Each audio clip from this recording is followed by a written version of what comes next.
Hello and welcome to the Overland Journal podcast. I'm your host, Scott Brady, and I'm joined today by Matt Scott, and then at the end of the podcast by Ashley Giordano. Now, this is podcast number 200 for us. It is incredible to believe that we've done 200 episodes. We started in fall of 2019, and it has been an absolute joy for me to do all of these podcast episodes. We enjoy the interviews that we do, and we most enjoy sharing all of this knowledge and these experiences with you. So we thank you for being a listener to the podcast. We're especially thankful for Paula Burr, our producer, for all of her tireless work in helping us to bring these things to production. So in this conversation with Matt Scott, we talk about what are the changes in the industry? What are some of the new vehicles and equipment that we're most excited about? What are some of the things that we think the industry can be doing to best prepare for the next 5 to 10 years? And then I also spend some time with Ashley Giordano, who's traveling in the field, because for us at Overland Journal, it is so important that our editors are travelers. As this industry continues to grow, we find it very critical that we stay true to the original foundation of the publication, which is vehicle-based adventure travel. So please enjoy my conversation with Matt Scott and Ashley Giordano. Companion for a life of adventure. These vehicles feature off-road capability, reliable off-grid power, and fresh water capacity, plus multifunctional layouts that give you enhanced gear storage and workspace, and the comfort needed to relax in the kinds of places where our backcountry series vehicles thrive.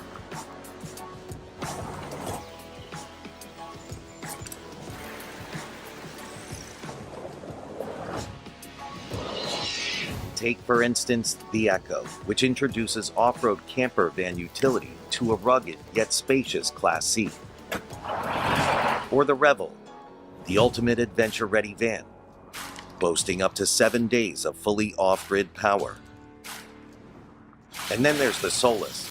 So Matt. Number 200. Number 200. This is a big deal. Yeah. I mean, it's hard to believe that we started the podcast in 2019. That feels like about... In a Sprinter van. Yeah, we did. Wasn't it like Chris Cortez's Sprinter van? Like, yeah. I think it was. Brittany's Sprinter van. Brittany, Chris. We've outlasted all of the podcasts, too. Podcasts were not cool when we started, became very cool. Yeah. And now, I mean, I don't know if they're uncool. I think that I they never got paid attention. I think that they got oversaturated. Yeah. And then, people give up on things that they don't see an immediate return on. So yeah. I think, yeah. We're over 2 million downloads. Which is crazy. Yeah, so it's and it's still fun. Like, it's still enjoyable. I totally enjoy it. I think that's the key. Is I don't want to say that we don't take it seriously. Yeah, but it has never felt like a job. Yeah, it's one of the most enjoyable things that I do. Yeah, because we get to interview such interesting people. So I mean, it's just the travelers that we have spent time with and learn from. I mean, the lessons are for a lifetime for me. I mean, I've just learned so much from all of these people that I've talked to. And, I mean, the podcast wouldn't be possible without Paula. So Paula Burr, that for those that are listening, she is our producer, and she's the one that makes sure that the trains run on time. And she was spending a bunch of time this morning working on frame rates and kilohertz to make sure that everything continues to perform well. So any of the podcasts recently that have not sounded great or had some technical issues, that is 100% my fault, because I was trying to do them while traveling.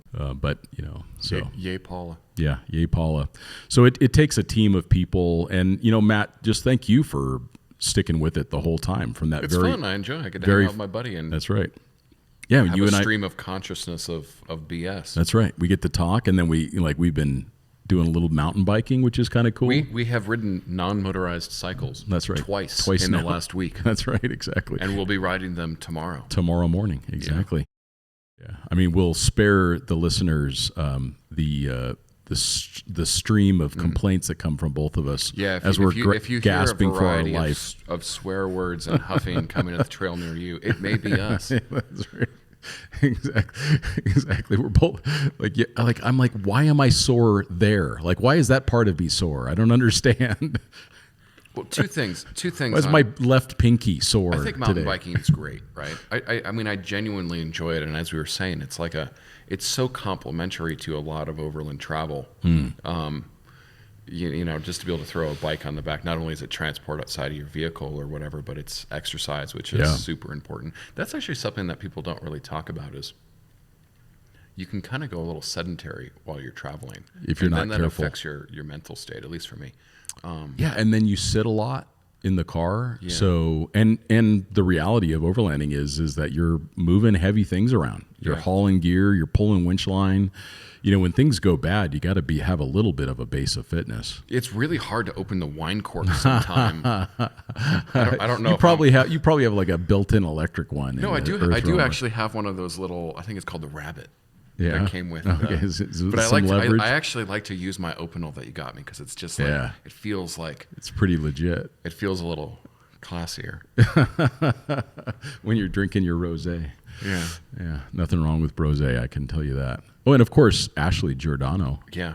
Our co-host. So she'll be on a little bit later in this episode. I'm going to pull her in on a Riverside interview, so we'll be able to talk with Ashley as well. But just I'm beyond grateful for you guys, for you being on the podcast, for Ashley being on the podcast. Ashley brings such and how cool on is the it ground that she's credibility. Actually like on the road. She is. We're just pontificating from an office. Totally. Yeah. She's living out of her camper with Richard and she's interviewing people in places like Morocco and all over Europe, and they're going to continue their travels. So we're going to just keep getting these incredible interviews from Ashley as she's traveling on the road, and we get to learn more about what she is finding out along the way, which I think adds so much to it. But it's been interesting to see what podcasts are the most popular. And, you know, this is an opportunity for the listeners to continue to give us feedback. You can reach Matt at Matt Explorer on Instagram. You can reach me at scott.a.brady on Instagram. And then it's Desk to Glory Ash, I think is Ashley's account. Yeah. So you can give us feedback on people that you would like for us to interview. And we have done quite a few interviews based upon listener feedback. If there's subjects that you want us to cover on the technical side of things, if you find issues with the podcast, or if we make a mistake, just reach out to us so we can make corrections as we go along, and we can learn from that. But it's been interesting to see which podcasts are the most popular. The most popular podcast we've ever done was the 10 Commandments of Modifying Your Overland Vehicle. You know, it's kind of a contentious title. You know, people are like, what are the 10 Commandments? You know, so they're very interested in knowing what it is. But we've gotten a lot of great feedback on that. And then this one also makes sense. It's the top 10 used overland vehicles. People are looking for used overland vehicles on a regular basis. You know, new vehicles are sold into our segment, obviously, but there's a lot of people that are looking for a second vehicle or for something that they can use for. That's for actually one overlanding. we could maybe revisit because We that's should. a couple of years old now. It's a couple years old. I think that would be worthwhile doing. And then the third one is the basic overland gear everyone should have, and I really like that one. One of the things that I want to start having us do on a semi-regular basis is kind of a series of Overlanding 101 podcasts, so we can really help the new listener kind of work through the process of how do you plan for a trip? How do you select a vehicle? What are the basic modifications? We've covered some of those things in other podcasts, but usually it's across the full spectrum, including things that are more technical. So I'm thinking really focus on the new Overlander, you know, have a series of podcasts for someone that's just getting started. Yeah, I like that idea. I could really geek out on some of the mapping apps that I use now. Yeah, because there's a lot to talk about, and things are constantly changing. And then, of course, the interviews are things that we constantly get great feedback on. People love it when we get a chance to talk to you do other. great with the interviews, man. Oh, thank you. Yeah, and I love it. I mean, it's like literally it's the part of my job I love doing the most. And a lot of times I get to interview people while I'm traveling myself, which is really fun. Just did an interview in London with Patrick Carwagon, who's super well traveled. I was able to interview Kingsley Holgate, which was one of the most inspiring interviews that I've done. Between him and Milo that we interviewed, those were pretty awesome. I mean, Milo actually brought me to tears, which was kind of both of us. I think that was a really good one. I'd love to have him back on. Yeah, he's awesome. But our two most popular interviews that we've done is actually Nina Barlow, who runs Barlow Four-Wheel Drive in Sedona. Barlow Adventures in Sedona and in Moab. And Nina is like a multifaceted four-wheel driver and overlander in that she runs rental Jeep businesses. She also does big events for the OEMs, and she is one of the, if not one, the most successful Rebel Rally competitors. Yeah. Just generally a professional badass. She's a total badass, yeah. And something that the industry is so proud to have. Someone that the industry is so proud to have representing at that level. Yeah. So she's really exceptional, and that podcast is great to listen to because we do dig into some technical stuff as well. And then the other one that was really great and has performed well is with Dave Harriton, and that's one that you've mentioned that you really enjoyed. Yeah, it's the podcast where I learned the most. Yeah. Like I was fascinated to be involved in it, not just to listen to it. There's so much. Yeah, we both had a bunch of interesting. Yeah, I mean it's I've spent almost 15 years in the industry, which has been not almost my entire adult life, but pretty much my entire adult life. I don't even think you were 21 when you started working for us, or you were just. I moved here just after I turned 21, but I was writing, I think, for Portal when I was 20. Right. And I joined Expedition Portal when I was like 16. Maybe. Well, and that's a big milestone for us. Next year, in 2025, Expedition Portal will be 20 years old, which is crazy to imagine. Yeah, it's interesting to... And that must mean that I'm now old. I don't know. Like, there's no way around it. Like, the numbers are moving that direction. I just don't have as many grays as I should have. Well, you've never had any hair, so, I mean, it's not like you could lose it. That's true. It all fell out a long time ago. It's fascinating to see where overlanding has gone. Mm-hmm. And I think one of the things that I'm most appreciative for Overland International and all of this is like there's always been a consistent course and compass of what overlanding has meant to the organization, and I think that that's really important because to most people overlanding is at this point just automotive restyling. It's throw a roof tent on and a roof rack and a this and I don't know. Family friendly four wheeling maybe. Yeah, it's car camping, right? Where I think this organization has always kept it about the international travel, which is what it has always historically been. And I think it's cool that, it has grown because it has created, stuff like this Starlink, and all of these technological advances that have made, I guess doing overlanding more accessible, more comfortable, more affordable.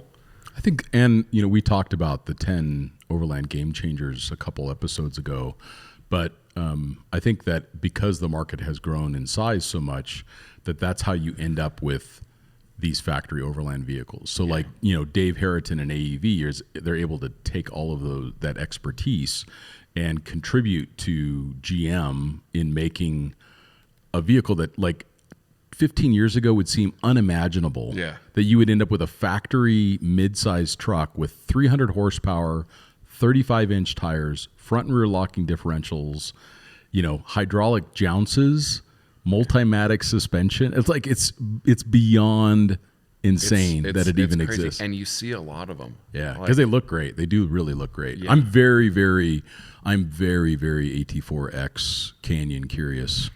So I just bought another Prospector XL. I shouldn't have gotten rid of my first one.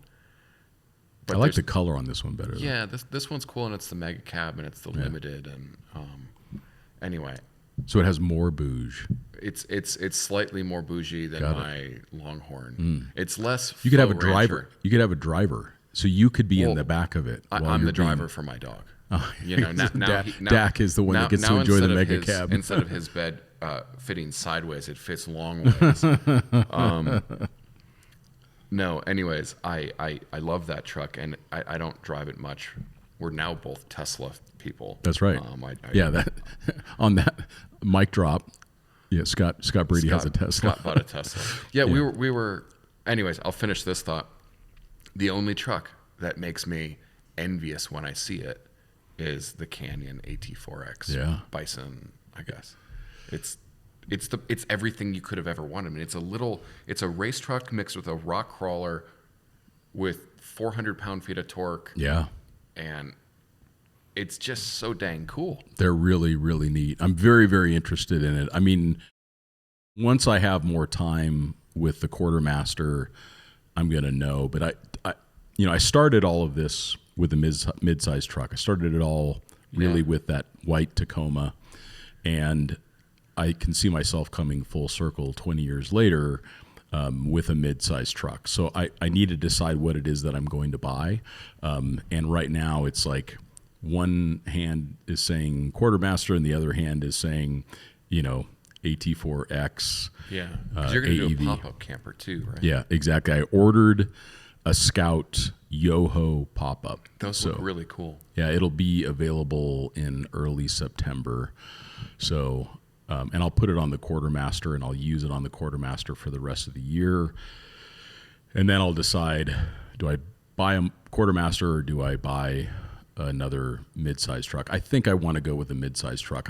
I liked a full-size vehicle a lot for 1,000 reasons, but I still really like to get remote and in more technical terrain. And I found limitations with the full-size truck and the hard-sided camper that I just wasn't willing to compromise yet. Like, maybe 10 years from now, I'm going to want to have something bigger and more comfy. But for right now, a mid-size truck with a lightweight pop-up camper seems about perfect for me. Yeah. Yeah, if I was to have anything complementary to what we have, I know that I have the Prospector, but we generally only use the Earth Roamer. It would be probably that AT4X with like a Go Fast or a perfect. AT Summit or something. Perfect. And just keep it really simple. Mm-hmm. I know I basically had that with my last Gladiator, but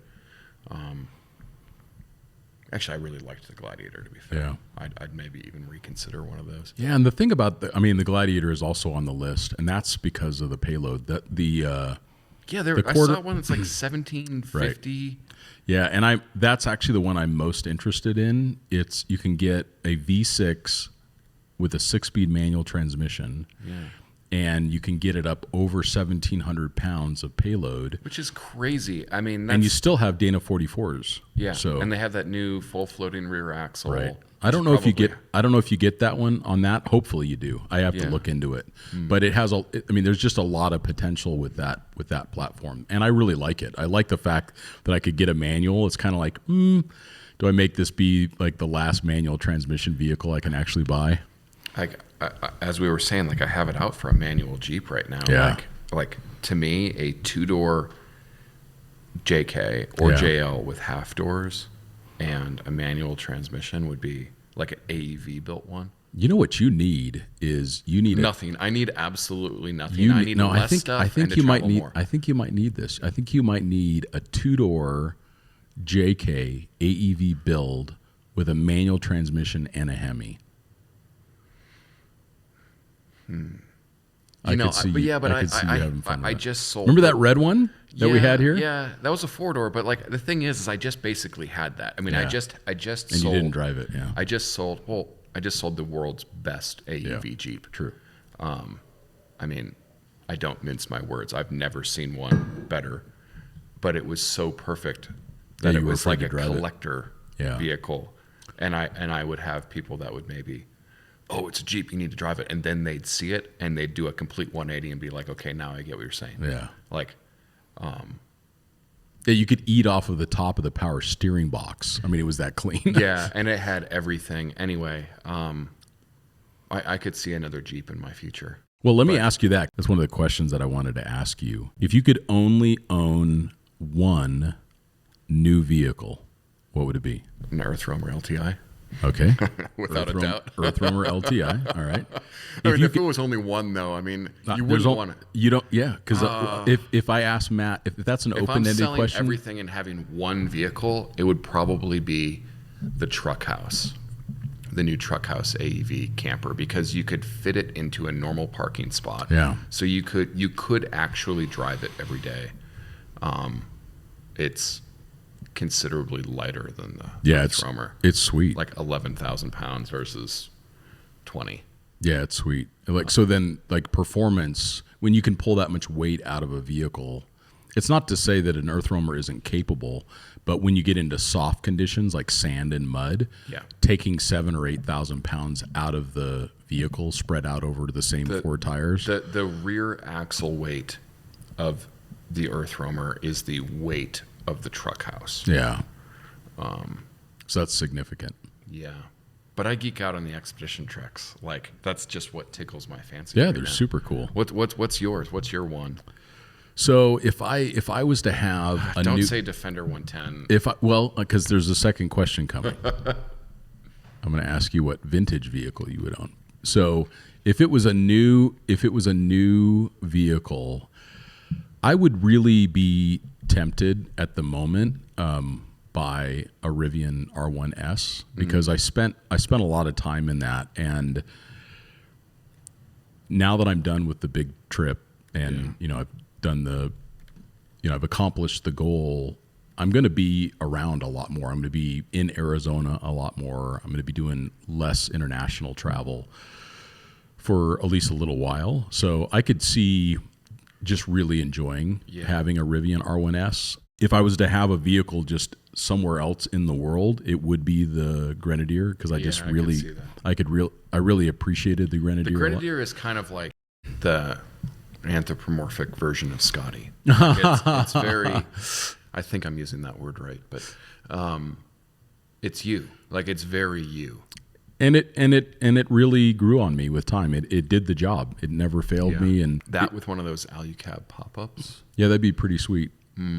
Yeah, it's nice to have a vehicle that you view it as an international platform, and that vehicle with that motor and that configuration and that payload and everything else like that, it's perfect for international travel. I have no doubt that I will get a Grenadier.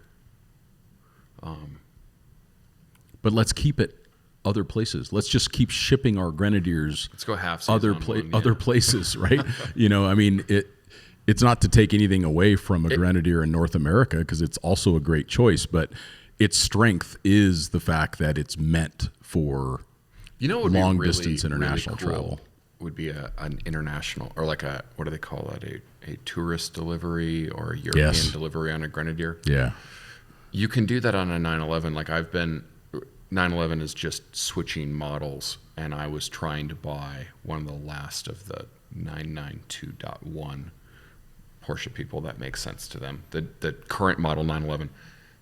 But they had stopped doing European delivery because the factory was changing over. Sure. But that's a fascinating one that I want to do, because if you can get an allocation for a 911, you can go drive around Europe. I think you can have the vehicle there for up to 6 months. Wow.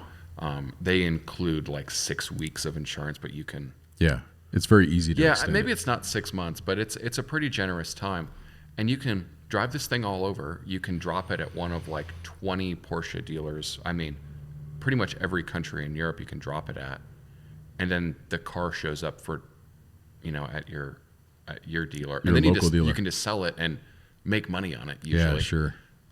To be able to do that with a Grenadier would be so cool. Like, drive it up to Nordcap. And I mentioned it to them several times, so hopefully that's something that they consider. I went to the factory a couple months ago, and it's awesome. Like it was the Mercedes smart car factory. Yeah, it's in Hambach, it's in France, but you can like throw a rock and hit the border of Germany. So a lot of the employees live in Germany. A lot of them live in France, obviously, but it's an incredibly advanced facility. It's one of the things that surprised me the most, Because when you look at a Grenadier, a lot of times you see a profile of a vehicle that looks more vintage. You know, it looks like an old 70 series. It looks like an old G-Wagon. It looks like an old Defender. But when you watch this thing being made, it's being made to the standards of 2024. Yeah. So the corrosion resistance, the robotics, it's almost all, constructed using robots. So the precision of it is quite impressive. Yeah, and they're going to have a battery electric model coming out eventually. Or did they push that back? They did. They pushed that back. Yeah. It doesn't really seem like their target audience. I mean, Yeah, it's hard to say. I'm so big on EVs now. Yeah. I mean, we were talking about this yesterday. I am the least likely person to be an EV advocate. I have two diesel pickup trucks on 40s. Yeah. A race car. Motorcycles. Air-cooled 911 Yeah. motorcycles. Like everything that would paint me as like the anti-EV candidate. And I think the vehicle I've been happiest with the longest is my Tesla. Yeah. I mean, Well, because a lot of times we need just reliable, safe transportation. Yeah. So, my partner, Tavia, she drives long distances in the medical profession. And so we decided to get a Tesla for her. Yeah. So now she can drive long distances in a very safe vehicle. It has the autonomous driving. yeah. We plug it in at home or we plug it in at her office in Phoenix, and she never has to go to the gas station. It's time back, but I mean, I kind of joke. And it's cheap. Like right now, if you buy a used Tesla, yeah, they're almost free. This one they're had depreciating faster than internal combustion cars, Right. but the rate at which they wear out does not match that of an IC car. the Tesla infrastructure, or the Tesla, I guess, chassis and motors and batteries are well documented to 500,000 miles already. So there's not going to be considerable issues in 500,000 miles Yeah. of service. Yeah, and I think like with our situation, we're lucky we create our own electricity for it. I mean, I know that there's arguments for, where's your power come from? And people, a lot of these electric car companies are actually creating a vehicle that is so far ahead of what, let's say, the big three are offering. Yeah. Right. That, there's like, I don't want to accuse them of launching misinformation campaigns, but like, there's so much misinformation out there. With that being said, if my car ran on whale oil, I would still drive that Tesla. It's fast, it's quiet, it's smooth. The opinions of Matt Scott do not represent.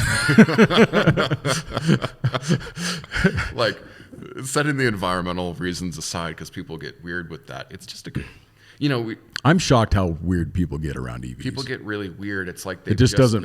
It doesn't make any. It's not like me choosing to use an EV as a very suitable solution for a specific task is not saying that your Forerunner is a bad idea. The Rivian thing is fascinating. I mean, there's the whole like long way up thing, which I think really, for a like pre-production car. Yeah.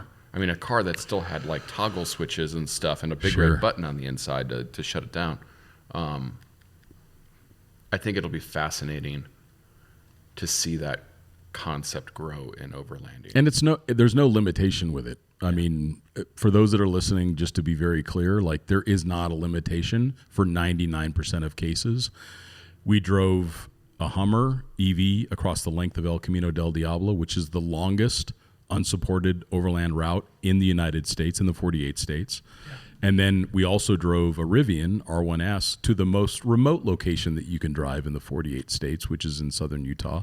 So if you can get to the most remote point and you can cross the longest trail without services in EVs, it's very clear that it can be used for 99% of overland cases. The newest R1S has a 420-mile range. It's crazy. If you look at the range of an FJ Cruiser, yeah, and put an FJ Cruiser on 34s, which is what a Rivian sits on, put it on 34-inch tall tires, and load it up with the same payload that you could put in a Rivian, and check the range on an FJ Cruiser. Yeah. You have to carry so much fuel that you start to run out of payload to match it. Yeah. They're fun to consider. And it puts pressure on internal combustion to be better too. Yeah. Yeah. Which I think is a good thing. And then, then there's things like right in front of us here, because there's plenty of space on the table for it, is the new Starlink Mini. For those of you that are on the YouTubes, I mean, this thing, it's basically the size of this little tablet. It's the size of a small laptop. Yeah, it definitely is. It's the size of a laptop. And it is a little slower than the big dishes, but you still should get 50 megabits a second out of it. So half the time, like our office or home internet doesn't get 50 megabytes a second. That's right. Genuinely. And then it's also got built into it, it'll run on 12 volts to 48 volts, which means you can plug it into 120. It comes with a brick and a long cable. Or you can plug it into a USB-C that is a high output, so a PD rated USB-C.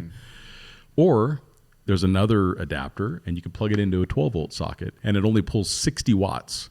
So it's significantly less than the other Starlink antennas. And because we're a huge fan of small businesses on this podcast, we've talked a lot about the unique componentry.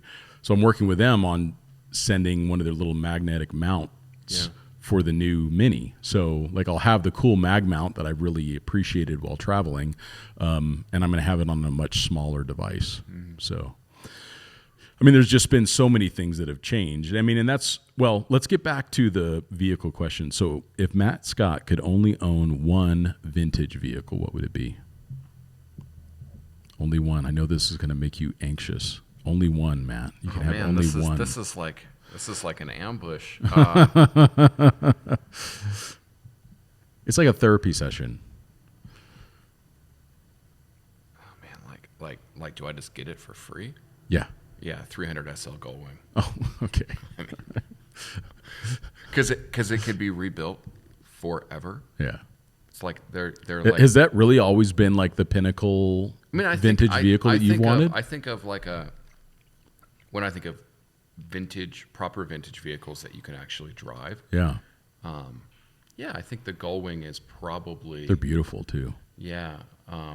There's a couple that stayed with us driving their Gullwing named Rudolph around the world. Yeah, great thing to follow on Instagram. Super cool. It was super cool to like see the guy like changing, checking plugs and whatever. Yeah, I think that's probably if budget wasn't a concern, I'd have one of those, or like just a 911.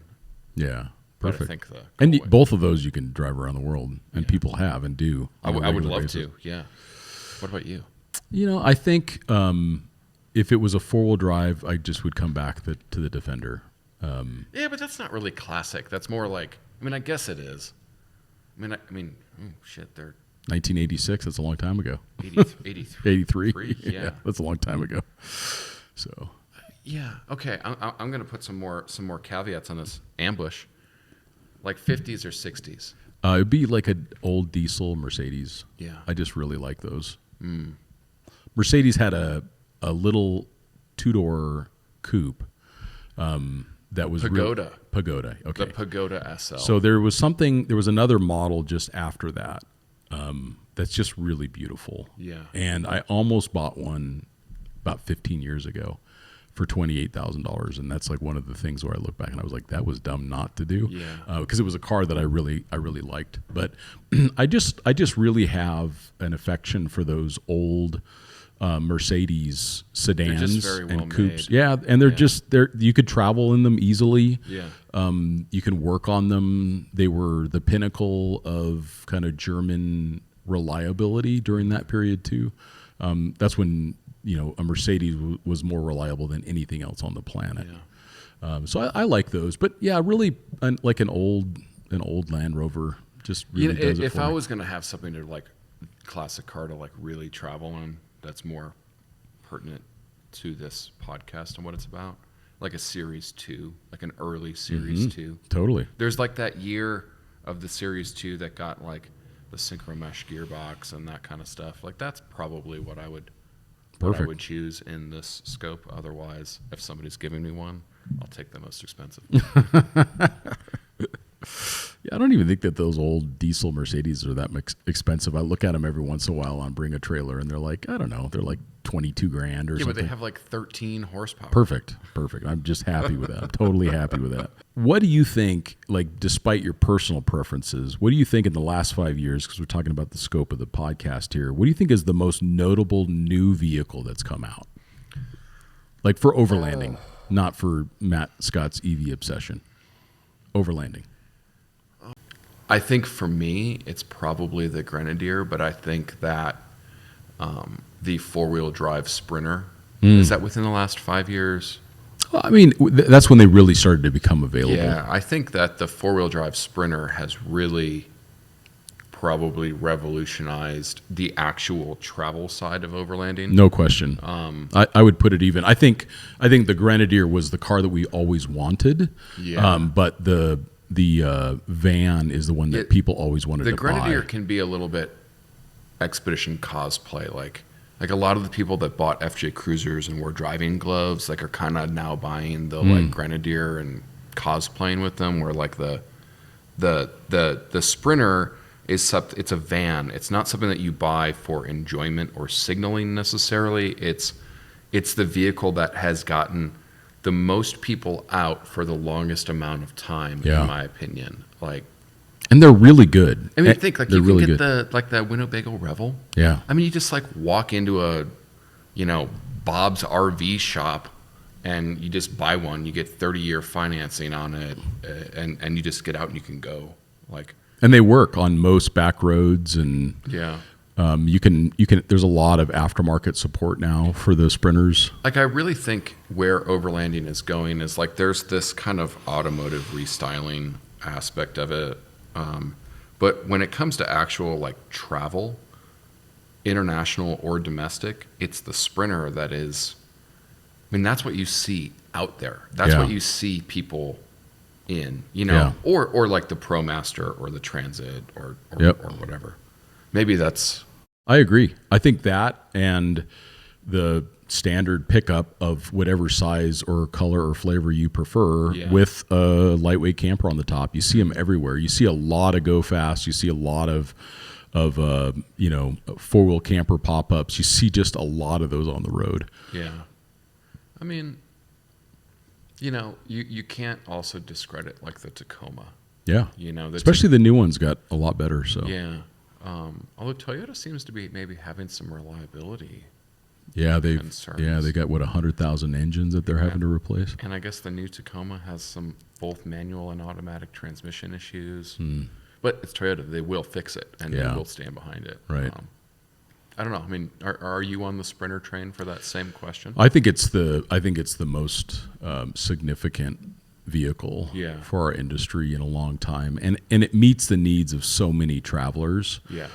And you also see like it will be common for someone that drives, a very popular mid-size pickup to make fun of a Sprinter, but it's usually the guy driving the popular mid-size pickup that's just going back and forth to work. Usually these Sprinters are being used. They're being traveled in. I mean, that's people what you really see travel out there.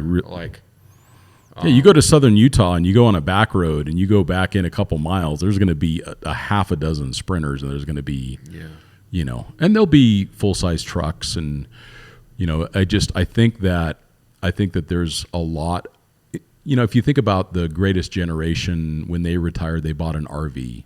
Yeah. And they bought a big Class A. They did the big road trip of America, right? When you look at the baby boomers, they are still relatively active and healthy, and they maybe don't have the same disposable income. But for the most part, they want to be outdoors. So they usually have some kind of a hobby, like they're a windsurfer, or they fly fishing or mountain stand-up biking or paddleboarding or whatever, yeah. whatever. Yeah, you see a lot of that, and those vans really lend themselves well to that because you can get to those locations, you can haul the toys with you. So I do. I think it's the one vehicle Yeah. that has really revolutionized the space, and there's hundreds of van upfitters out there. Yeah, so many. I think the Grenadier is the coolest one in the last 5 years. Yeah. You know, It's the most legit. Although I think that if you were to, which will be interesting to see how Toyota resolves some of these reliability issues, but I think if you were to kind of take Grenadier, GX 550, and the new Land Cruiser, I mean, what a time to be alive when it comes to looking for an SUV. And then when you look at the pickups, it's like, take your pick. It's like Prospector, of whatever version you want, or an AEV AT4X, it's like there's the trucks are just awesome too. So everything's so much better. Anybody that says modern 4-wheel drives suck just isn't paying attention. They're not paying, or they can't afford it, and they're just upset. So yeah, I mean, like the 80 series is great. Yeah, like let's just say that, but it gets like 9 miles to the gallon once you touch it. Same with the 100 series, like. These vehicles are meeting or exceeding the capability of those platforms. You're seeing a lot of these new Land Cruisers on 35s, and they're doing just fine. And they're getting 16, 17, 18 miles to the gallon. Yeah. They're more affordable to run. I really like the new Land Cruiser. I think it looks great. The new GX looks really good. I like the look of the new Land Cruiser. Yeah. It would be a more practical purchase than the Grenadier. Like it's a better vehicle in all ways that you could probably measure tangibly. But I like the Grenadier more. I don't know. I mean, I think that the big difference you'll notice between a Land Cruiser and a Grenadier will be at 85 miles on the highway. Mm-hmm. I think in every other scenario, most buyers are going to find the Grenadier to be a better experience. Mm-hmm. So, the Land Cruiser is more affordable, so that's an advantage. It's 15 to 20 grand less. It in stock form, it gets much better gas mileage. Yeah. But once these small displacement motors get loaded with a little bit of payload, the fuel economy drops pretty quickly. Mm. But they're great. I mean, that's the thing is we have like this huge opportunity to decide like, what am I going to get? Do I get a GX? Do I get a Land Cruiser? Do I get? It'll be interesting that's where it'll be interesting to do this, the best used overland vehicles. Yeah. We could probably do one now. Yeah. And then in a couple of years, there's so much stuff out there. Yeah. I mean, used vehicles are pretty expensive still. I believe that will start changing. But I mean, I just think everything's expensive. I just think of the hardcore traveler in the next 5 years, what they're going to be able to pick up. Yep. In the 20s. I think the one, if I was to pick the best value today, go down to your local Jeep dealership, go onto the lot, and see what you can get a Gladiator for. Yeah. There are people buying Gladiators from the high 30s to the low 40s, and to me that is like an impossible value. To have a solid axle, body on frame, mid-size pickup with a V6 and a ZF transmission and decent payload for around $40,000. I mean, that is like such a bargain. So again, looking back kind of this last 5 years, but even more so looking back on the last 15 years you've been in the industry and the 20 plus years that I've been doing this, the industry has changed a lot, and in some ways it's under pressure. What do you think that the overland industry needs to be doing different in 2024 or into 2025? I think that for the consumer, they're doing a lot right. There's a lot of innovation happening. Yeah. I think there's a lot of cool products coming out. I guess that's a hard one. I think that they need to be coming out with more affordable, innovative products that aren't just Alibaba rebrands. Yeah. To be honest. Yeah. A lot of the stuff that you see on vehicles, it's sold by 10 different companies under 10 different names. And don't you think that people are I think they're having bad experiences with those products. And I think it's some of them are pretty basic, tainting their view of things. Yeah. I mean, I think it's easy from like an industry perspective to say that everything that comes off of Alibaba sucks. Like it's just easy to say that because we're friends with people that are developing, manufacturing, innovating in the space.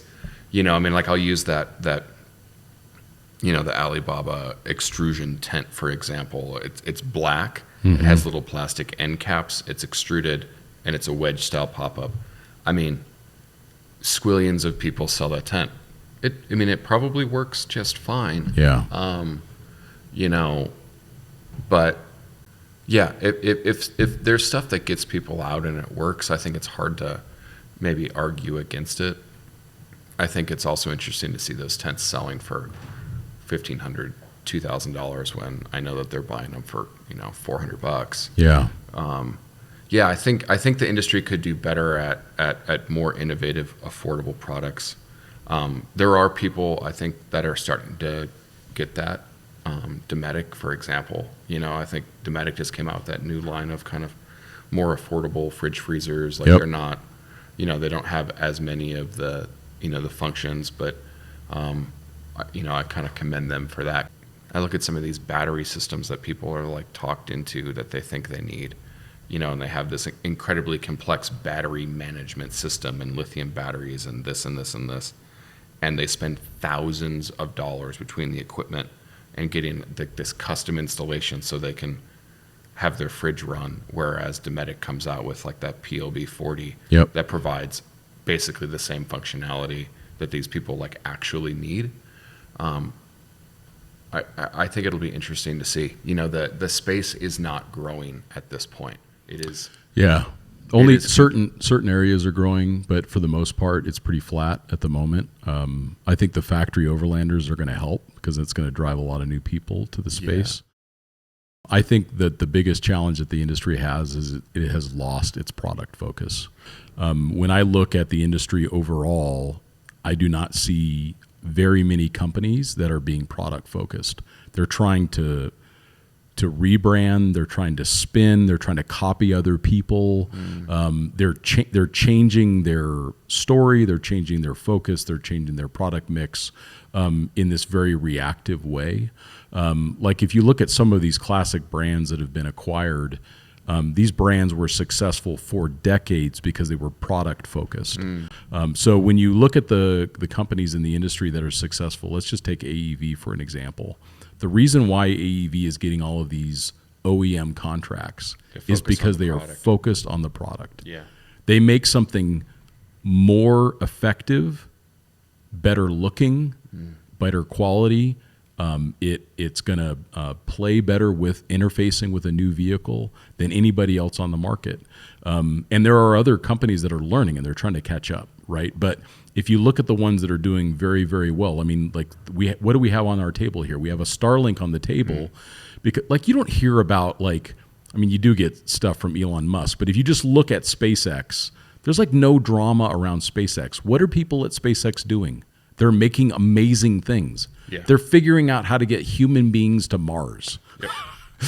and they just happen to make a product that has revolutionized the way that I live my life with Starlink. So for the business owners that are listening, stop spending a whole bunch of time on social media. Stop associating with people that aren't authentic and get back to making great products. Yeah. Put all of that energy into how do you make something great. There's a lot of businesses in the space where the talent and the institutional knowledge has just been kind of ripped out of them, like dozens in the space, and you're kind of looking at them, and they'll hire a marketing agency to do a crap load of ads on Facebook. When overlanding went big, well, they all bought at the absolute peak, right? And they're all panicking because everything is like, surprise, surprise. The pandemic was really good for overlanding. Yeah, here's some money. By the way, you can't really leave the country. You can't really get on a plane, and you can't really go to a hotel because it's awkward. Right. You're never going to be able to recreate that perfect storm. But then they're, they all have the same playbook of how they think they're going to do it. And it's just, you're right, they're not focusing on the product. There are companies in this space that are being successful. They're making money. Yeah. And they're taking market share from others because they're focusing on the product. Yeah. So, and if you look at even the shops that are doing the same thing, if you look at the ones like Basil's Garage, what a great he's example. Crushing it. Yeah. And what's the guy doing? He's thriving in a market that is generally not thriving right now because of dilution is the other thing. But he's focusing on, let's take the best used vehicle examples and let's put a whole bunch of energy into making them better and make them function properly. Yeah. Like I think that these are great examples. Like Scout is another great example. Yeah. This is a large company that said we are going to make a high quality, lightweight, and reasonably priced overland camper. Yeah. Where you're going to have... You have to be constantly innovating. Yeah. And you have to be focused on... Like, this industry is more quality sensitive than it's price sensitive. Yeah. And people have been chasing price recently instead of quality. Yeah. Chase innovation, make great products, listen to your customers, innovate, iterate, try new things, but focus on a really premium outcome. Like, it's easy to use AEV as an example in many of these cases, but just the fact that they took the time to figure out, hey, there is this one unique type of steel, boron steel, and they use it in the A-pillar of Saabs. It's the safest car. I mean, and they realize, like, if we take this material and we turn it into skid plates, we can make it lighter and stronger than anybody else. But the challenge is it's very difficult to engineer, and it requires a lot of investment to get a press that can bend this stuff. So they end up at the other end of it with a product that's unmatched in the marketplace, and they have no competition. So they can price it fairly. They can price it at a point where they actually get a margin. They have some profit. Yeah. And I think that for the companies in this space, get back to the product. Make high quality content. You want to see somebody who's doing great? Take a look at X Overland. They focus on making great content. Yeah, they're really continuing to push things. I was just up at the launch of their X Overland Ranch. How awesome is that? I'm just like, as like friends of these people, I'm so happy for them. Of course. I'm so stoked because... And they're a wonderful family. They deserve all of that success. It was such a great little... I mean, they had like, I'm going to assume like, their friends' kids running around, handing out. It was hot. So what's the solution? Well, let's go get some freeze pops and let's hand them out to everybody. Yeah. Let's hand out water. Let's make the best of it. It was such a cool little event. Like, I spent a bunch of time with Dave from AEV there, and he was kind of saying, this feels like Overland Expo 1. Like, we're going to be sitting here in, 5 or 10 years and say, oh, I remember I was at the first one and how much fun it was. Yeah. It was the best Overland event I've been to in a very, very, very long time. I had fun. Get back to connection. I'm so jaded on these things. Yeah, get back to connection, get back to relationships, get back to the product. Yeah, because there's a lot of, on the events thing, there's a lot of Overland events. And tell real stories. And they don't focus on their product. Yeah, that's true. The product is community. Yeah, and I think in the content side of things, just get back to telling real stories. Yeah. You guys all watched the Greenland film when you were up at the event. God, it was so good. And it's like, if you get back to telling real adventure stories, it makes a huge difference. Jonathan just launched a new magazine. That's the kind of magazine that we need to continue to quarterly. Yeah, to grow in the industry is ones that are based upon genuine exploration, real quality products, experience in the space, whereas there's other publications in the space. And if you look at the masthead, these people don't even have a passport. They've not traveled anywhere. Yeah. And you got to be really careful supporting, I believe, either companies or media outlets that aren't focusing on there's quality. Like the media conglomerates that decided, for so long, overlanding has been the next big thing. Yeah. Right? So that's why we're seeing, a flood of crap come onto the market because everybody's kind of panicking. The off-road companies that, maybe it's more than 5 years ago now, but used to make fun of overlanding. Like, Yeah. Obviously, like I kind of launched Max Tracks here, and I remember these guys calling me the maxi pad guy for years, like making fun of overlanders. No, it was interesting. I remember a scathing editorial by a four-wheeler editor, probably 10 or 15 years ago, just basically lambasting overlanding, and he was unemployed in 4 months. Yeah. So, it's just really important to be humble and to focus on quality. Let other people do what they want to do. Like, don't, the next 6, don't try to gatekeep, but focus on quality. Again, when we were at X Overland Ranch, there was a really good kind of, I'll say like meeting of the minds, and we all kind of came to the conclusion it'll be very interesting to watch the space in the next 6 to 18 months. Yeah. There's a lot of brands that I think that are either making a really big push that are going to have to pull back, or aren't going to be around, or are going to be mismanaged into the ground. And we're not talking about just one, we're talking about like a lot of them. But the people that are focusing on the product right now, and you get to be fine. You get to look back and you get to be proud of what you did. I mean, we look at the Overland Journal podcast here. The reason why this podcast exists is because of our print publication. We're over almost 17 years in print. We're employee owned, veteran owned. We don't owe anybody any money. Yeah. We just focus on doing the best job that we can do. Yeah. Now, are we the best? I don't know. Other people can give us that accolade or not, but we do our best to make a great product every time. And, for those that are listening, this podcast exists because of the magazine. So when you subscribe to Overland Journal, you help to support the podcast that you're listening to right now. And it allows us to do these very comprehensive equipment reviews where we're not beholden to anybody. If something doesn't work, we're going to say it. Yeah, that's the thing is there's so much on the content side. There's so much advertorial. And we still don't. Overland Journal doesn't do any advertorial. Like, I have to admit, I'm not like the target consumer of media in this space. Like, but when I pick up some of these magazines, I just, it's interesting to me. Like, I wonder if people see through it. I think they do, and that's the reason why many of them have struggled or stopped. Yeah, and I'm not trying to like put OJ on a pedestal or whatever. I get that there's an inherent bias there, but just like the advertorial thing is interesting to me.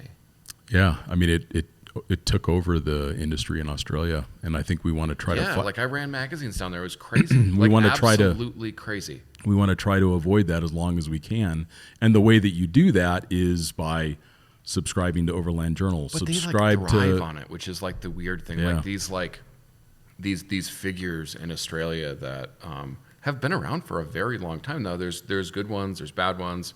There's a lot of these guys I'm friends with, but I mean, like, there's such a short-term memory of the audience in some ways. There has to be, because one day it's this is the best product, and then that contract runs out and they don't renew, and oh no, this is actually the best product. And then it's a revolving door constantly, and it's fascinating. It's an interesting challenge. Yeah, it really is an interesting challenge. But I think that when the industry looks going forward, focus on the product. Focus on the product. Focus on the story. Get the experience that you need in order to be able to speak with honesty and authority around the subject. Yeah. So, well, what's next for you, Matt? What's the next big Matt Scott opportunity coming up? Where do you want to go? What do you want to do? What's coming up? We're planning this Pan Am trip. Maybe which is awesome. Yeah, which is great. A little weird to say. We have an elderly rescue greyhound, and he's getting up there. So when he decides it's time, yep. That's when we'll go. So when we leave is, hopefully as far into the future as possible, right? Yeah, but it's good to plan. But there's been so much joy with planning this, and I realized how lucky and fortunate I am. Like, I go to plan this trip, and I talk to you, and I talk to Dan Greck, and I talk to Hourless Life, and I talk to Graham Bell, and I'm talking to like the the people that are actually doing it. Well, certainly those folks, not me so much, but Yeah. definitely like Talking, the Graham Bells and the Dan Grecks with and the Hourless Life. Yeah. Like they're doing it right yeah. now. They're doing it. And they're taking their time and they're doing a great job and they're doing it with their family. And yeah. What an awesome couple. You know, like talking with Sabo Turing, who's in Argentina right now. Yeah. And I'm making this Google map that's going to be the Google Maps of all Google Maps. And that's what's currently going on. That's awesome, man. It's the summer, and I don't really travel much in the summer anymore. It's so busy. Mm-hmm. I'm waiting for the kids to get back in school and the fifth wheels to get and the UTVs to get parked away for the next 6 months, and then I'm going to go out.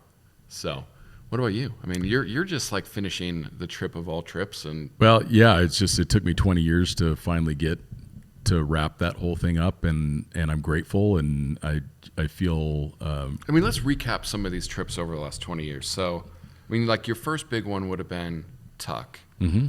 but that's when there was no year-round road, so you had to drive up the Mackenzie. That's right, the frozen river, which is crazy. So you started as an ice road trucker, and then I guess before that was it was that one for sure. Then there's the Outback Challenge. Yeah, that was a little bit before that. Yeah, but you won that, first American to win that, I think, right? Mm-hmm. And then I guess a few small trips and not small trips, some stuff in Africa, and then Expedition 7, which was, I mean, crazy. You know, it's maybe that was 5 years of my life. That was, I mean, it's crazy to think like that was almost 10 years ago. Yeah, it was 10 years ago. And we finished in September of 2014. Yeah, so you know where that was so significant. I believe the first vehicle to do first 4-wheel drive to go to all 7 continents. All 7 continents. Did the crossing of Iceland, of Antarctica. That's right. Yeah, Ross Ice Shelf. Dual crossing of Antarctica, which is crazy. Like ran into, was it Prince Harry? Or yeah, something? we saved a prince along the way. Yeah. Then it was Greenland after that. Yeah, and guys, I got to watch the Greenland documentary. It's called Wolfland. It was debuted at the X Overland Ranch for their grand opening. Phenomenal. Like, I don't really like watch a lot of media in this space. Like, it is my life, and all of my friends are these people, so I don't like. Yeah, you just hang out with us. I just hang out. We go ride mountain bikes together. Yeah, you know, not sound weird or jaded, but like, I was just so proud of all of my friends that were on this. Like, it was so. It really came across that it was so challenging. It wasn't what I expected. Like, I think that I expected it to be, and here we are and modifying the Toyota, and it was not geeky. It was pure exploration. It was something that deserves to be at a film festival. It was something that like my parents would watch, or like your parents that aren't into overlanding would watch it and be like, wow, that was actually like an accomplishment. It was really cool, beautifully shot. Clay crushed it. For those who think they need like the red camera and all this other stuff, Clay did the whole thing on a Sony, basically an A7, with a mic on top of it and a 24-105 lens. So it's like absolutely just awesome, beautiful. Yeah, awesome. Like, it wasn't really overlanding; it was like expedition. Yeah. And I think that was really cool. I knew, like, once I fell into the crevasse, I knew I was on an expedition. Yeah. Okay, so Greenland, and then I guess after Greenland, what was next for you? The big one was then crossing Africa. Yeah. So in the Grenadier, picked up the car in the UK, shipped it to Africa, Durban. Yep. And then, like, you seem to really enjoy that trip. I really did, yeah. Because I was able to take my time. You know, I was able to spend almost 7 months in Africa. Yeah, so. And Tavia was able to do a lot of it with you. And, like, I'm just so happy for you. And, like, it's just been so much travel. I mean, it's been, like... It's been a lot, and I'm actually looking forward to not having a big trip on the immediate horizon. Yeah. There's a lot of content that we want to put out. There's a lot of new things that we're working on in Overland International. Our classified segment is doing really well. We're going to double down on the podcast so that those of you that are listening, we're going to now get back to like super consistent at least once a week, but our goal is to get to 6 podcasts a month. So we're just kind of doubling down on the things that we love doing. So I'm looking for, and also, my dad's getting a little bit older. It was my favorite podcast that I've done in a lot of years was to interviewed my dad. So like spending time with him is so important. Like our family is just so important. My nephews are getting older, and one of them's living here in Prescott, and he cuts some of the podcasts now. Yeah. So it's just really wonderful to have this time with family. So I think I'm going to take about 12 to 16 months to just focus on content creation. There's going to be a pretty fun announcement coming out soon around a book deal. So we'll share that cool. in the upcoming podcast. But no, it's just been great, man. Just been fun to finish something that took me 20 years to pull together. So. Yeah. And 200 podcasts, which is crazy. It's crazy. I'm not here for all of them, but you generally are, so yeah. It's a lot of. No, and it wouldn't happen without Paula. It wouldn't happen without you, and it wouldn't happen without Ashley and everybody else who makes this possible. All of the advertisers who help us, and then all of you as listeners. When you listen and subscribe to the podcast, it just shows us that it's working and allows us to continue to make investments. So, it's interesting. We've always talked about that separation of advertising and editorial. I have no idea who sponsors this podcast, but I guess thank you. Yes, thank you. Exactly. Well, yeah, because I don't want you to be influenced by who that is. We separate the business side of the business from the content side. So, like Tina, our editor of the magazine. She never interacts with advertisers. Yeah. She's not required to go and have meetings and sit down and do content plan. I probably say things that I shouldn't. Well, but we're not going to allow me to say this. I do say things that I shouldn't. But it's been fun, man. From Dave at 9:51 a.m. Hey Jess, happy Friday. I know we talked earlier about needing those reports by week's end. Please circle back on those. Thanks.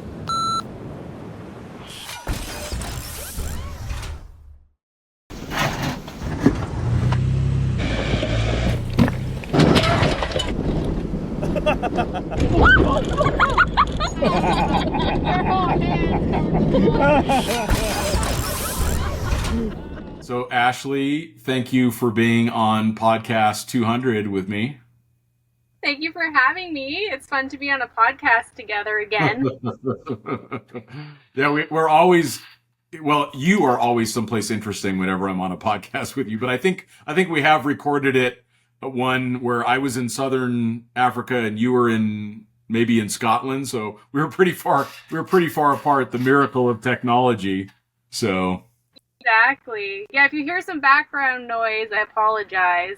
Probably a tractor we're in Croatia today. So I think there's they got plenty of tractors there. Yeah. Well, I want to start off, Ashley, by complimenting you on the incredible work that you've done on the podcast. You're a great interviewer. You have very thoughtful questions, and you've brought on some really great guests.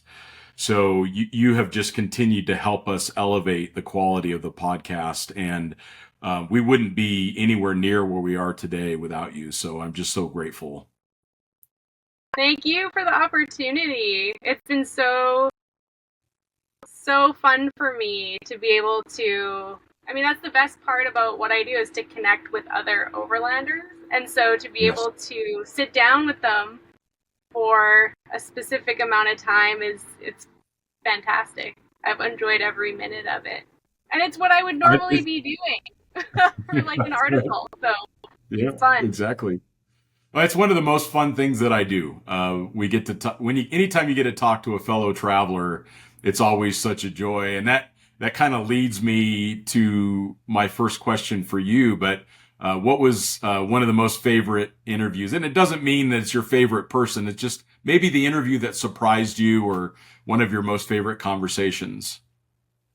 So the one that I can think of just offhand, of course, all of them I've really, really enjoyed, and they've all been really memorable, obviously. But Reza Pakravan was, I guess, one that stood out to me because I had never met him before. and I wasn't necessarily following him really closely online, whereas most of the people that I've interviewed I've seen or talked to in some capacity. But I actually didn't really know him that well, and I'd never spoken with him before. And the cool thing was that he had so many incredible stories, and he was such a great storyteller.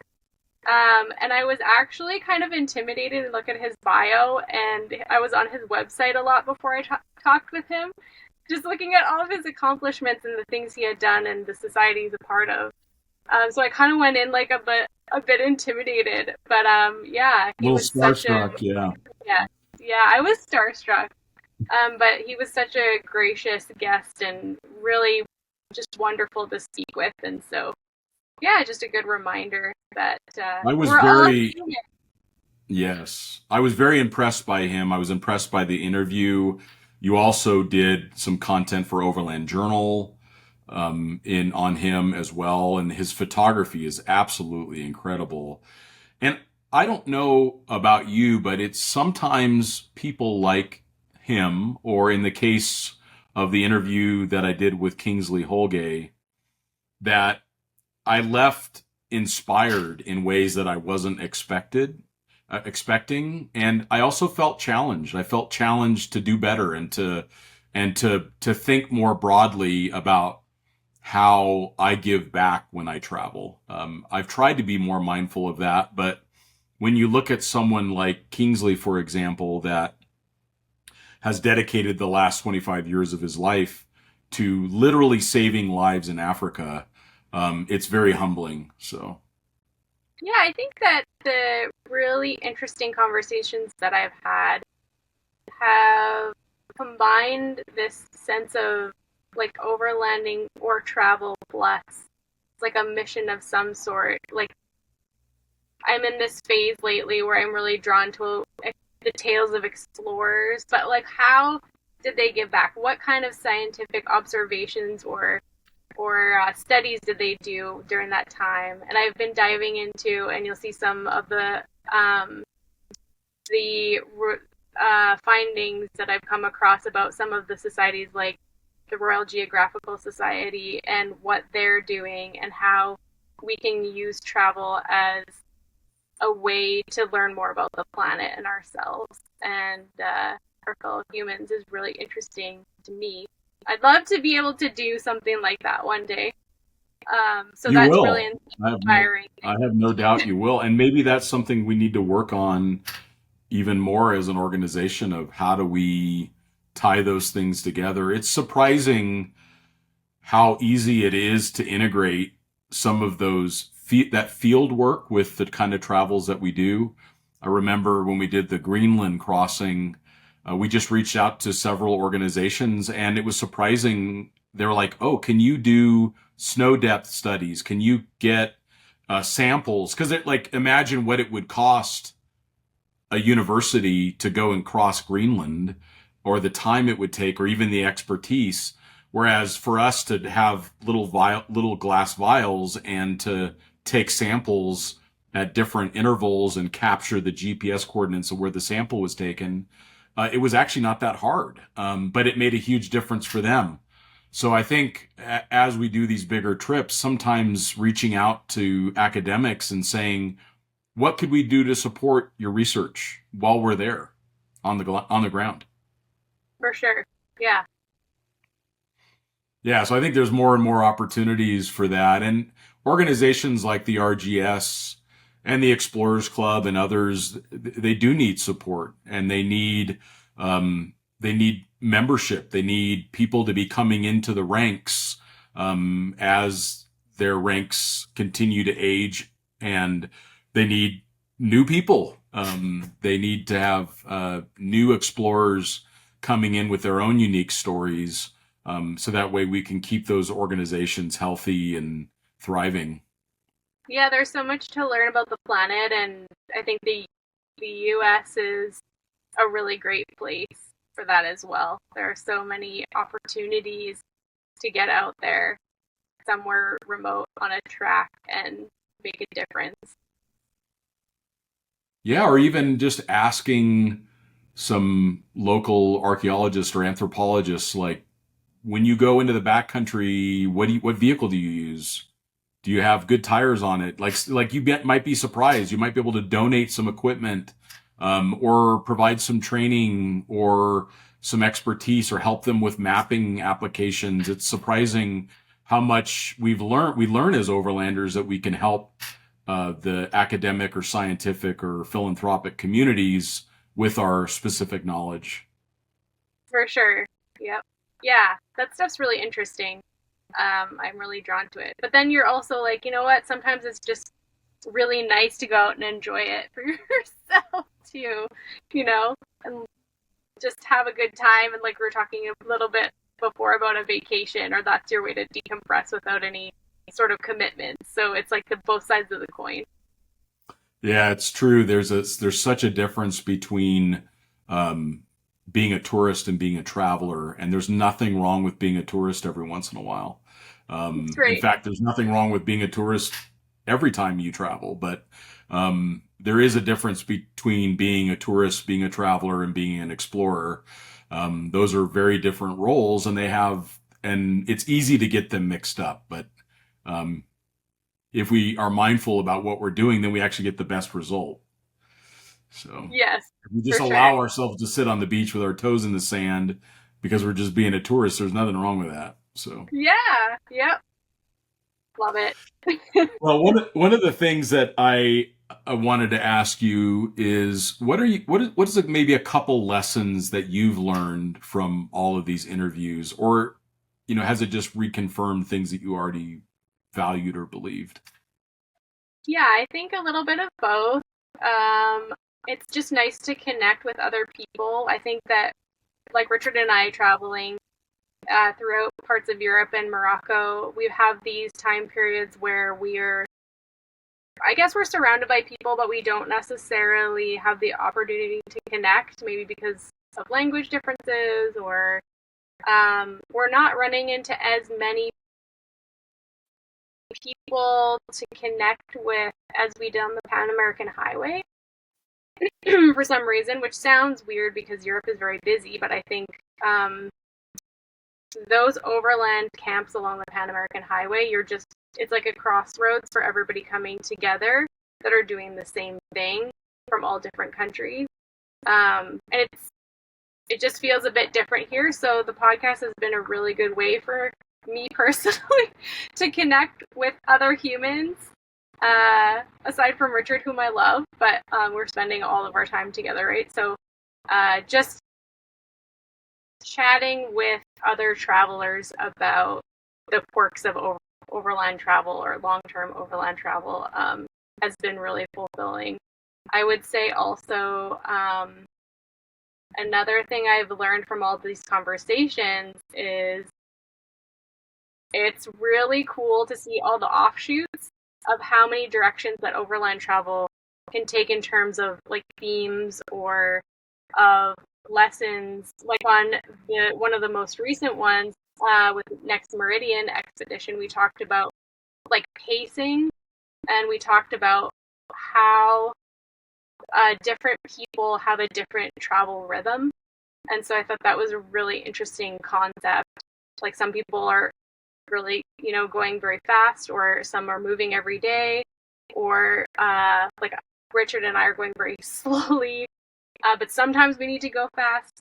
But everybody has a different rhythm on the road, and it's really, really interesting to chat about that. So it's like all these different offshoots about overlanding. I think that's why I like writing so much, actually, and the podcast, because I get to explore all these different avenues of what overland travel brings to the table. Not just like, oh, it's about our truck and all the things it's outfitted with, which is really important and cool and interesting, but all these things maybe you don't think about offhand when you think about overland travel.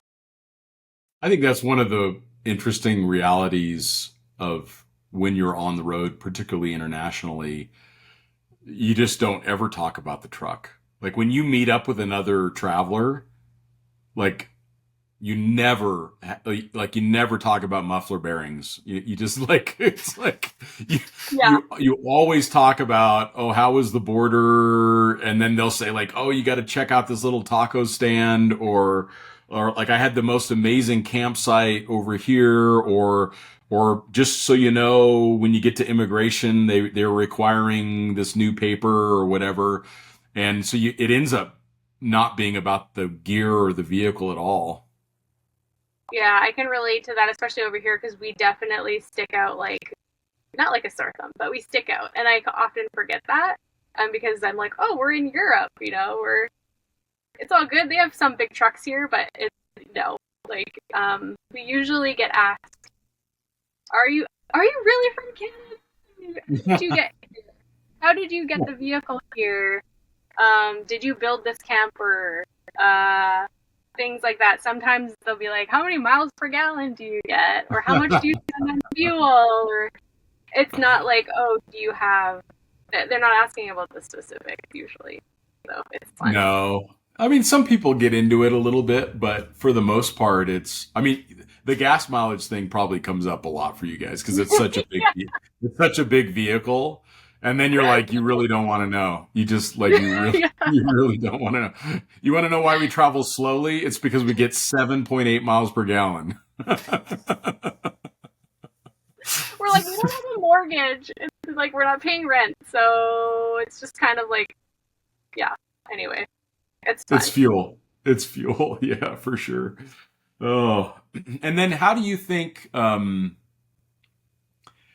in your recent travels and in these conversations with other travelers as well, how do you think that you've changed? Like how is the Ashley of 2024 different from the Ashley that left to go drive the Pan American in that little Toyota pickup?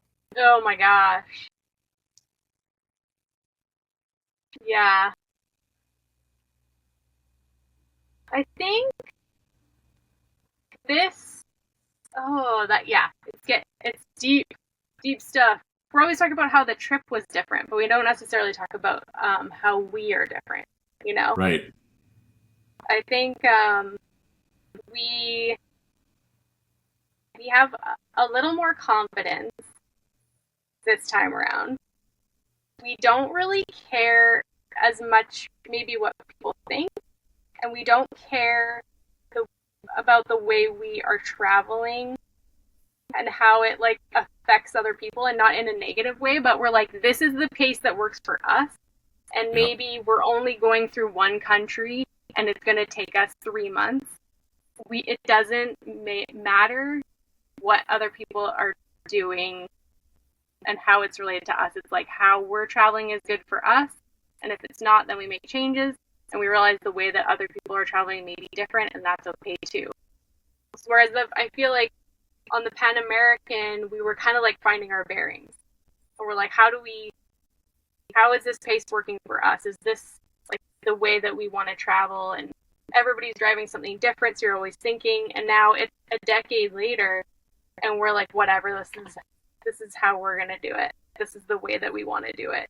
And we're not like counting countries, and we're slowing down a lot and giving ourselves, one of the biggest things is like giving ourselves time. And we're so incredibly fortunate to be able to have the blessing of time. Like, obviously, I know everybody doesn't have that, and we've made certain decisions in our life where time is one of the biggest priorities for us. But going into a country, most of the time in the last almost 2 years, we've tried to create a buffer of like a week so we can absorb, because it's a big transition sometimes, like going from Spain to Morocco. We just like slowed right down so that we weren't like going in this kind of like stressed out state and like reacting. We're like, okay, let's understand a little bit of basics on language. Let's like do our research, and let's like slow way down so we're not overwhelmed and we're just like scrambling. And I think on the Pan American Highway, because the language differences are not as pronounced as they are like between Northern Africa and Europe, and I would say even within Europe, we didn't have that experience. So we've had to like adjust to going from, like I said, Spain to Morocco, but then Morocco to Italy. And that's an adjustment. And then Italy going into Slovenia, that's another adjustment in culture and language and like travel pace and finding camping and maybe having some off-road routes, but maybe not. Like the whole thing, the changes are bigger within the smaller area, is what I'm saying. Yeah. Anyways, that's a long-winded answer. No, but that's what I wanted. And I mean, I think one of the great examples of that was recently. I mean, we happened to both be in Europe at the same time, and we were trying to connect, and where you guys were at got flooded. And you had to leave the vehicle, get onto a helicopter, get rescued from this region, get deposited in a random city somewhere. And I never saw it come through from you guys that you were upset or stressed out. It was just like, I'm sure it was a little bit stressful, but what it came across to me was you guys are well-seasoned travelers and you understand that like unknowns like that are going to happen. And sometimes you got to just completely pivot and try a different, you didn't have a choice. You needed to like sit in an Airbnb and figure it out. Yep. Absolutely. Absolutely. I think it was funny. I think we somehow got through that with a really positive mindset. And things worked out really well for us, and the truck was fine, and we're like, we don't actually have a choice. And sometimes when you don't have a choice in those situations, it's almost better than having a choice because it's already been decided for you. And you're like, okay, now we can figure it out. Yeah, the decision's been made for you. Yeah. Right. We were but I could I could see that. I could see that though. I could see you guys just adapting, and I mean, that had to have been really challenging to like basically have a backpack and step onto a helicopter and leave your life and your vehicle. Like basically the vehicle becomes a member of the family and you have to leave it behind. Yeah, and I think the thing was that we didn't really have an idea of when we would be going back. It depended on how long it took the road to be fixed. And the rescue crew and the townships that we were dealing with to get updates and stuff were absolutely fantastic. And we were kept in the loop the entire time. They had a great Facebook page, and we knew it was going to be around 3 weeks, and so we just kind of planned for that. And a really, really, really gracious member of the overlanding community had a home nearby where we were helicoptered out, and said that we could stay there as long as we needed to. So I think that's another big lesson, is that it really felt like no matter where we are in the world, somebody's got your back because of the network of travelers. And so we're really grateful for that, just to have some stability for a couple of weeks in a time that was a little bit unknown. So it was, yeah, it was amazing to see it all unfold. We're going to get a little geeky for a second, but has there been anything that you brought on this trip that's new, that you find like you use every day that you're like, this thing is pretty rad? Yes, for sure. Vacuum cleaner. Yes. Like people don't even think about that. Like the little USB-C chargeable vacuum cleaner. The best. It's the freaking best. Our camper would be an absolute disgusto nightmare if we didn't have that. And then we just picked up a USB chargeable fan. There's one really good fan in the camper, but it's getting quite hot where we are. And that little fan, oh my gosh, it's amazing. Like one of my favorite things. I think there's just having a little bit of airflow. Exactly. I mean, it sounds obvious. I don't know why we didn't pick it up earlier, because it's really helpful while you're sleeping. But that would be one of our favorite things. And the other thing is that We picked up a bunch of these IKEA organizers for underneath our bed, and we just like organized everything into these little square, lightweight, like boxes without a lid, and Perfect. it just like I love it. I love seeing everything organized, and it's easy to grab, and So it's just satisfying. yeah, it's things you wouldn't even think of, but those are like my favorite things right now. It's so fun. It's so funny how those simple little changes make such a difference. Right? I'm sure if you asked Richard that question, he would have different answers that might be a little bit, might be cooler. But One of the things that I asked Matt is, the overland industry has gone through so much change, even from when you guys started your trip through the Americas. mhm. What do you think that the overland industry needs now? What does the overland industry need in 2024? Not products, but mindset. Like what do you see as the some of the issues, and what do you think are some of the things that businesses and individual travelers can do to adapt to all of this change? Oh my goodness. Um, that's a great question that I'll probably be thinking about for the next few days and be like, what? Why didn't I say this instead? Well, we can revisit it too. Yeah. I think this is gonna sound obvious, but like less is more. Yeah. I think it's obvious that Yeah, one of that the things that Matt and I talked about was just really encouraging companies to get back to their core strengths, to get back to making great products. We see companies spending a lot of energy either buying products and rebranding them, or they're getting too far away from maybe their core strengths. But like when you see companies like AEV is a great example, or like Go Fast Campers is another really good example. They stay focused on what it is that they do great, and they keep making it better and a better value. And I think customers today are very value sensitive.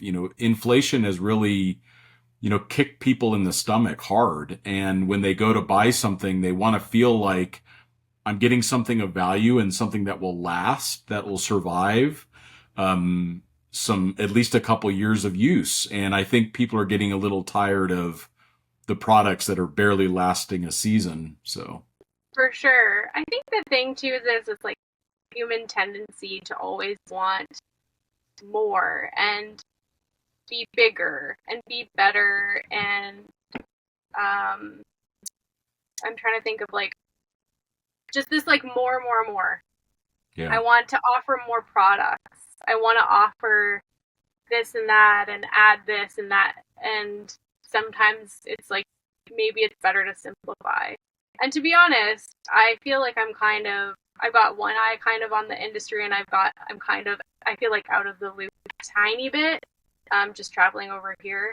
I mean, I'm like, doing Overland News of the Week, so I have an eye on it a little bit, but I'm not like 100% up to date on all the new products coming out. But I guess I would say, yeah, I would say sometimes simple is better. It's like thinking about, and I'm sure you talked about this a lot, about the Japanese masters, yeah, and focusing on amazing. one thing and making it the best that it can be. And I'm like kind of a hypocrite saying all of that because, of course, in human nature, right, you're like, I want to write more articles and I want to be better at it and I want to see more countries and I want to do this and do that. But all of that takes energy and all of that takes more people and more human power and more money and more time. And so I think you mentioned reading The Essentialist, and I read it recently as well. And it's like, well, what if you do one country, but you take 3 weeks instead of doing three countries? Or you have one product, and it's like you're saying, it's made, and you keep upgrading and you keep renovating. I don't know, renovating is the right word. Yeah, sure.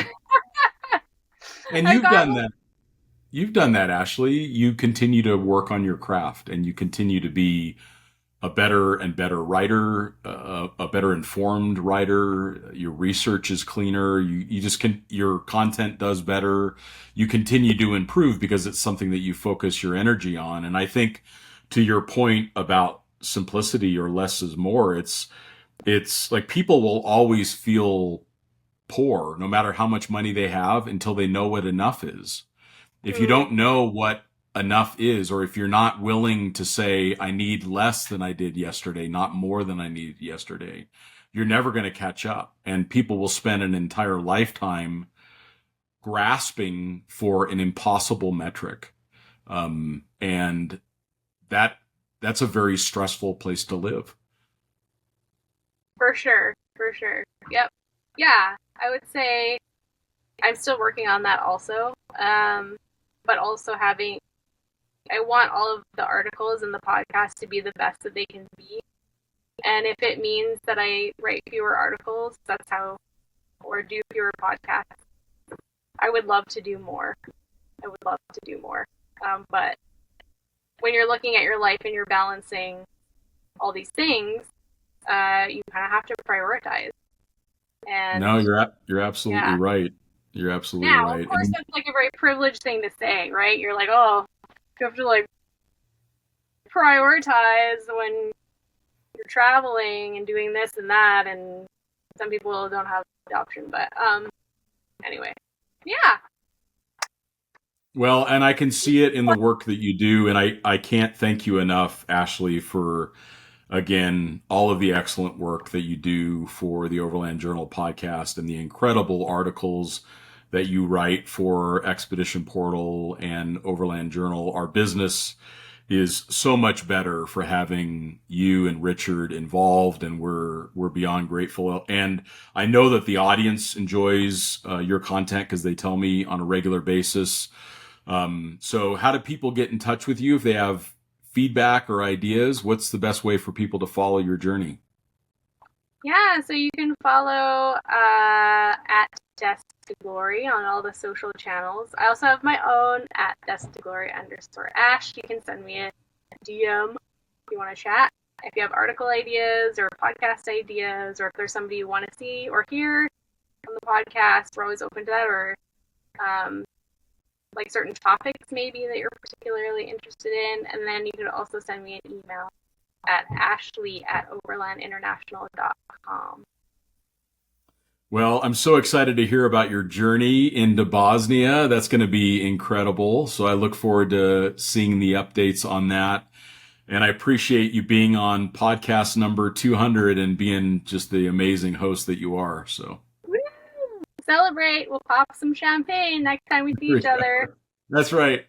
Awesome. Well, thank you again, Ashley. And we thank you all for listening, and we'll talk to you next time.